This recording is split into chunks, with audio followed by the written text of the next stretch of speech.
नमस्कार। कहानी गोल्ड में आज सुनिए। अनेकों साहित्यिक सम्मान से सम्मानित तथा साहित्यिक गतिविधियों में सक्रिय रहने वाली वरिष्ठ लेखिका सुधा आदेश जी की लिखी कहानी ऐसा मजाक उचित नहीं। दोस्तों, इनकी कहानियां अखिल भारतीय स्तर की पत्रिकाओं एवं अखबारों में प्रकाशित होती रही हैं, जैसे नवनीत, सरिता, गृह शोभा, मेरी सहेली गृह लक्ष्मी, वनिता, जागरण सखी आदि आदि। तो आइए सुनते हैं कहानी ऐसा मजाक उचित नहीं। विवाह का स्वागत समारोह था। अनिमेष और अपराजिता मेहमानों का गर्मजोशी से स्वागत करने में लगे हुए थे। बेमेल जोड़े को देखकर लोगों में कानाफूसी प्रारंभ हो गई थी। अनिमेष की पारखी नजरों से लोगों के चेहरे पर छाया व्यंग छिपा न रह पाया। उसे डर था तो सिर्फ इतना कि ये बातें अपराजिता के कानों में न पड़ जाएं। किंतु अपराजिता को उसी निश्चल मुस्कान के साथ मेहमानों का स्वागत करते देख वह निश्चिंत हो गया। लगभग 3 हफ्ते पूर्व ही उनका विवाह हुआ था। 1 हफ्ता अपने रिश्तेदारों के साथ व्यतीत करने के पश्चात वे मधुयामिनी हेतु ऊटी चले गए थे। दिन रात पंख लगाकर उड़े जा रहे थे, पर कभी तो समय को रुकना पड़ता ही है। यही उनके साथ भी हुआ। खुशियों के पलों को अपनी स्मृतियों में सहेजे जब अनिमेष काम पर लौटा तो उसके मित्रों ने भी पार्टी की मांग कर डाली। वस्तुतः उनका विवाह पैतृक निवास पर हुआ था। विवाह में उसके 1-2 मित्रों के अतिरिक्त अन्य कोई सम्मिलित नहीं हो पाया था। अतः उनकी भावनाओं का सम्मान करने के लिए उसे इस स्वागत समारोह का भी आयोजन करना पड़ा। अनिमेष एक आकर्षक व्यक्तित्व का स्वामी था। गोरा रंग, लंबा एवं छरदरा बदन, मधुर एवं सौम्य स्वभाव के कारण वह किसी को एक ही नजर में आकर्षित कर लेने में सक्षम था। किंतु अपराजिता दोहरे बदन की, सावले रूप रंग की, सामान्य कदकाठी की नवयौवना थी। इसके बावजूद उसके मुख पर आत्मसंतोष, संपन्नता, शालीनता की वैभवपूर्ण मुस्कान सुशोभित थी, जो सभी को आकर्षित कर रही थी। किंतु फिर भी वह कहीं से अनिमेष के अनुरूप नहीं लग रही थी। अनिमेष के कई मित्रों का मत था कि श्री रामचंद्र जी तो अपने माता पिता की आज्ञा को शिरोधार्य कर सिर्फ 14 वर्षों के लिए वन को गए थे। पर कलयुग के इस श्री राम ने दहेज लोलुप अपने माता पिता के सामने अपनी सारी कामनाएं गिरवी रखती हैं। बलि का बकरा बन गया है बेचारा। अनिमेष इन सब आक्षेपों को नजरअंदाज कर अपनी चिरपरिचित मुस्कान के साथ प्रत्येक आने वाले मित्रों से अपराजिता का परिचय करवा रहा था। पर अपराजिता भी उसके हर इशारे पर मर मिटने को तैयार प्रतीत हो रही थी। पार्टी समाप्त होते होते रात्रि के 11 बज गए थे। लगभग सभी मेहमान चले गए थे। अनिमेष के 4-5 अभिन्न मित्र ही बचे थे। उन्होंने साथ बैठकर खाना प्रारंभ किया।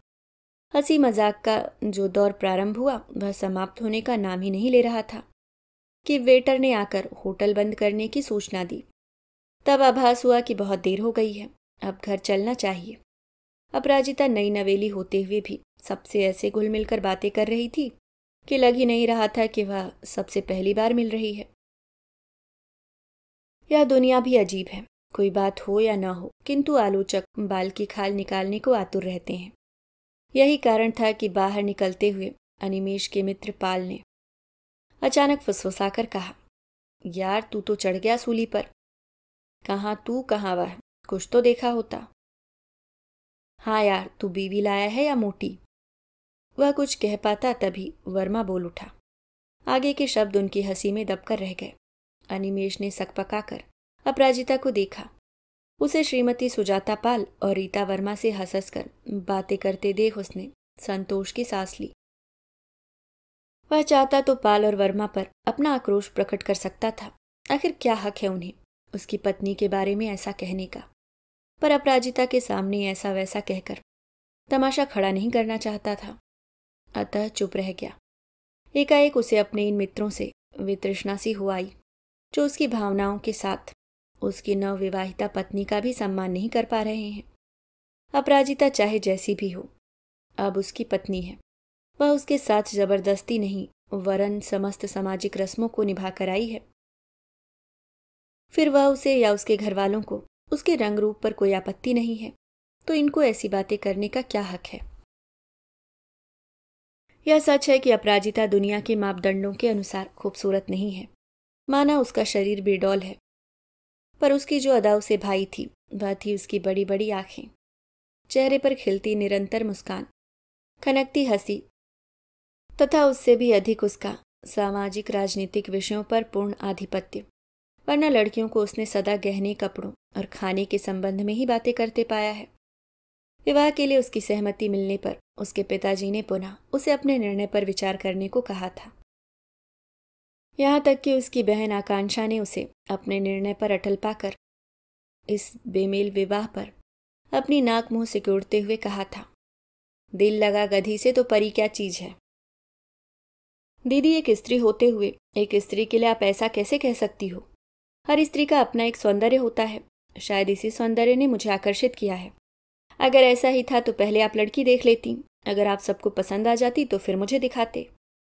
दीदी, बिना किसी विशेष कमी के किसी को देखकर मना करना क्या उस लड़की के प्रति अन्याय नहीं है? जहां तक मोटापे का प्रश्न है, वह तो कुछ कसरतों द्वारा कम भी हो सकता है। फिर जब जीवन मुझे उसके साथ बिताना है तो किसी अन्य को आपत्ति क्यों?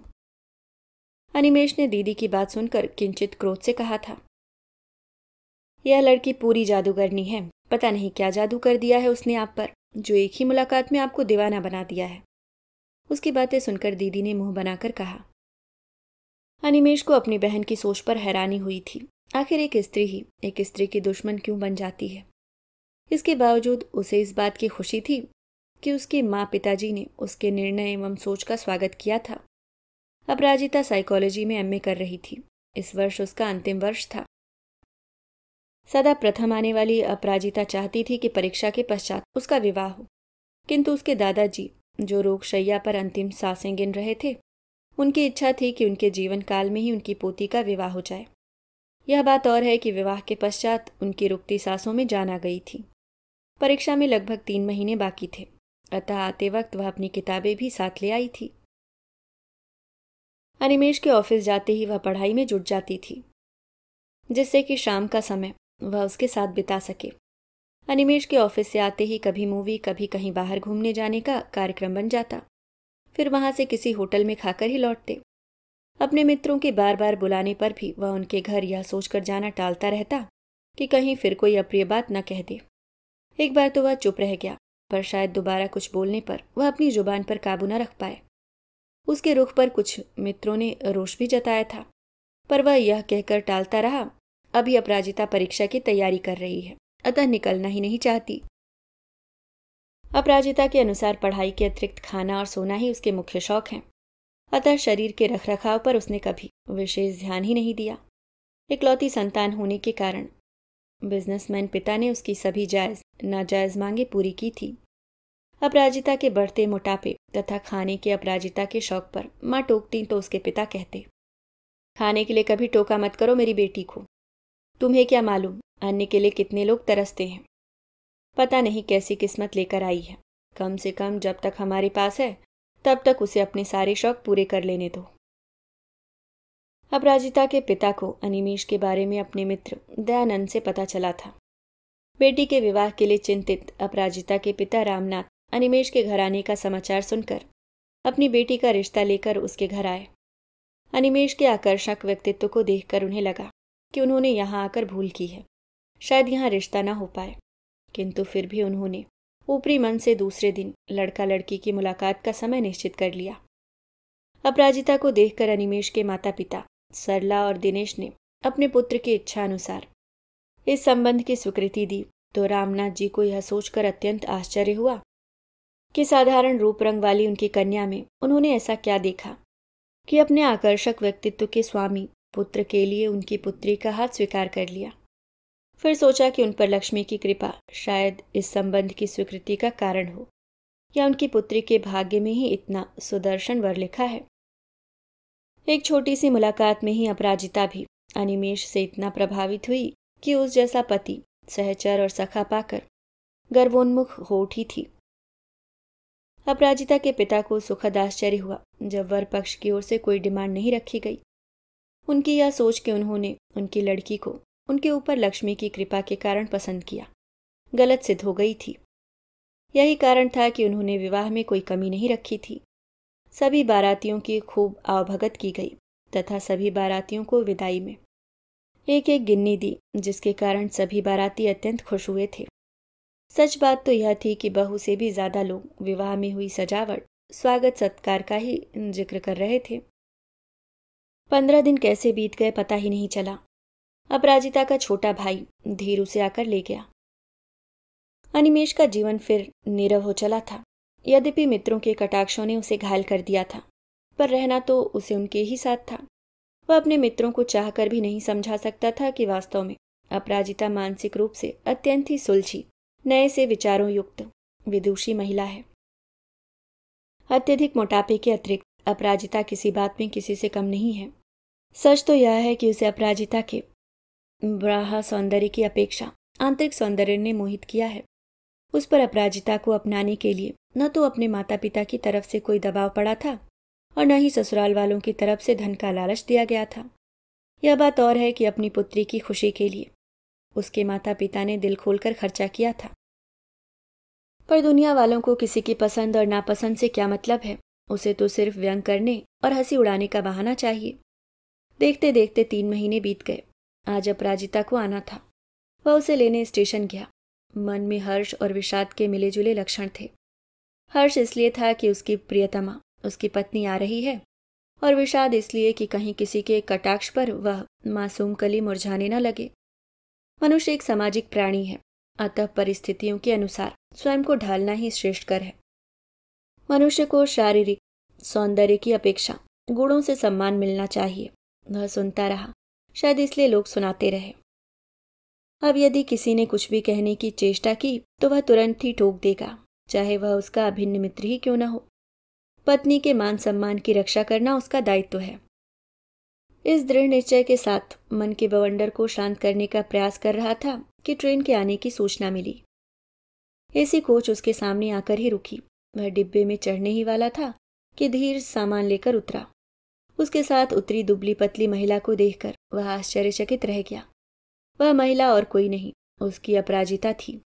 सुगठित देह, सावलेपन में भी मुख पर अद्वितीय सौंदर्य छाया हुआ था। जीजाजी घर नहीं चलना क्या? उसको विमुग्ध अपराजिता को निहारते देख धीर ने कहा। हाँ, क्यों नहीं? अनिमेष अपराजिता पर से नजरें हटाते हुए बोला। अपराजिता उसके मनोभावों को समझकर शर्मसार हो गई। कायाकल्प के बारे में जब उसने अपराजिता से पूछा तो उसने कहा कि वास्तव में विवाहोपरांत ही उसे सुगठित शरीर, सौष्ठव का महत्व समझ में आया। अतः यहाँ से जाने के पश्चात उसने हेल्थ क्लब ज्वाइन कर लिया। पढ़ाई के साथ साथ कुछ कसरतें तथा खाने पर मन के अंकुश ने उसके स्वप्न को साकार कर दिया। धीर के जाने के कुछ दिन पश्चात अपराजिता के आग्रह पर उसने पाल और वर्मा को सपरिवार खाने पर आमंत्रित किया। इस पार्टी को सफल बनाने के लिए उसने पाक शास्त्र का पूरा ज्ञान बिखेर दिया। तरह तरह के व्यंजन, पनीर बटर मसाला, मलाई कोफ्ता, खोया मटर, दही बड़ा, स्वीट डिश में फ्रूट क्रीम, तरह तरह के सलाद इत्यादि। अपराजिता को देखकर उसके मित्र आश्चर्यचकित रह गए। सुजाता पाल मजाक में कह उठी, लगता है हमारी बहन पति वियोग में दुबली हो गई। कुछ भी कहो, रूप निखर आया है। कहते हुए सुजाता की बात का समर्थन रीता वर्मा ने भी कर दिया। खाना खाकर वे सब खाने की प्रशंसा किए बिना रह नहीं सके। पूरी पार्टी की आकर्षण का केंद्र अपराजिता ही थी और उसकी प्रशंसा सुन सुनकर अनिमेष आत्मविभोर हो रहा था। आखिर विदा की बेला भी आ गई। विदा के समय वर्मा के अभिवादन के उत्तर में अपराजिता बोली, क्यों भाई साहब, आपके मित्र बीवी ही लेकर आए हैं, मोटी काली भैंस तो नहीं? अपराजिता का प्रश्न सुनकर वर्मा के साथ साथ अनिमेष और अन्य सभी चौंक गए। रीता वर्मा का सिर जहां शर्म से झुक गया, वहीं निरुत्तर और असहाय स्वर में वर्मा ने कहा, क्या आपने सुन लिया था भाभी? सॉरी भाभी, वह तो मैं मजाक कर रहा था। भाई साहब, क्या आप भी मजाक कर रहे थे? अपराजिता ने वर्मा के निकट खड़े पाल की ओर देखकर कहा। अपराजिता की बात सुन सुनकर पाल भी सक पका गया। वहीं उसकी पत्नी सुजाता क्रोध से उसकी ओर देखने लगी। आपके लिए वह मजाक होगा, पर आपके उस एक वाक्य ने मेरी जिंदगी बदल दी, कहकर वह चिरपरिचित अंदाज में हंस दी। फिर थोड़ा रुककर बोली, भाई साहब, मैं आप दोनों को अपमानित नहीं करना चाहती थी, सिर्फ यह एहसास दिलाना चाहती थी कि इंसान का बाह्य रंग रूप कदकाठी तो ईश्वरीय देन है। मानव निज प्रयत्नों द्वारा जन्म प्रदत्त विकृतियों में परिवर्तन अवश्य ला सकता है, किंतु उसको इंगित करते हुए किसी को मानसिक पीड़ा पहुंचाने वाला कटु सत्य अनजाने में भी कभी किसी को भी नहीं कहना चाहिए। भाभी जी, माफ कर दीजिए, दरअसल वह मैंने मजाक में कहा था। दोनों के मुंह से एक साथ निकला। ऐसा मजाक क्यों भाई साहब, जो दूसरे के दिल को छलनी कर दे। शब्दों की अपनी मर्यादा होती है, एक लक्ष्मण रेखा होती है, उसका उल्लंघन पीड़ा तो पहुंचाएगा ही। मैंने आपके शब्दों को अपनी ताकत बनाकर स्वयं में बदलाव कर लिया, पर सब शायद ऐसा न कर पाए। अवसादग्रस्त होकर अगर कोई अतिवादी कदम उठा ले तो दोषी कौन होगा? श्रीपाल और वर्मा जहां अपने कहे पर पछता रहे थे, वहीं सुजाता और रीता का सिर शर्म से झुका जा रहा था। वे सभी चले गए थे, पर अनिमेष सोच रहा था। जो बात वह स्वयं नहीं कह पाया, वही बात उसकी पत्नी ने कितने खूबसूरत तरीके से कह दी। उसे महसूस हो रहा था कि पत्नी के रूप में अपराजिता को पाने का उसका फैसला गलत नहीं था। एकाएक उसे अपने फैसले पर गर्व हो आया और उसने अपराजिता को अपने आगोश में ले लिया। अभी आप सुन रहे थे सुधा आदेश जी की लिखी कहानी ऐसा मजाक उचित नहीं।